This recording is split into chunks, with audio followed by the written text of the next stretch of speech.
আমার ধারণা এই রেসিপিটা যদি পাতে থাকে তাহলে অনায়াসে এক থালা ভাত খাওয়া যায়। সো হ্যালো বন্ধুরা, আজকে তোমাদের সামনে আমি নিয়ে চলে এসেছি আবারও খারকুল পাতা। আজকের রেসিপিটা হবে একটু চিংড়ি মাছ দিয়ে। আগে একদিন দেখিয়েছিলাম জাস্ট নর্মাল, তো আজকে করবো চিংড়ি মাছ দিয়ে। আজকে একটু স্টাইলটা একটু অন্য ধরনের হবে।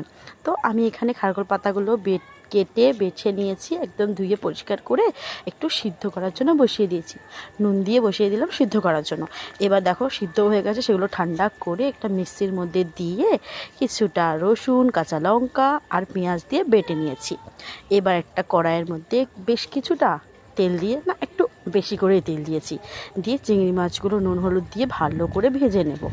তারপরে সেই তেলের মধ্যে কিছুটা কালো জিরে আর কয়েকটা শুকনো লঙ্কা ভালো করে একটুখানি ভেজে নিয়ে এবার পেস্টটা তার মধ্যে দিয়ে দিয়েছি। এবার ভালো করে নাড়াচাড়া করেছি।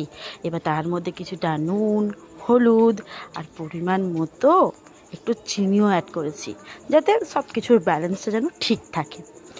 তারপরে আবারও ভালো করে নাড়াচাড়া করে এবার তার মধ্যে আমি অ্যাড করে দেবো চিংড়ি মাছগুলো। খুব শুকনো শুকনো করে করেছি আর খুবই দুর্দান্ত লেগেছে খেতে কিন্তু। তো তোমরাও করো, আর আশা করি তোমাদেরও খুব ভালো লাগবে। সো থ্যাংক ইউ আমার ভিডিওটা দেখার জন্য। টাটা, বাই বাই, আজকে এত।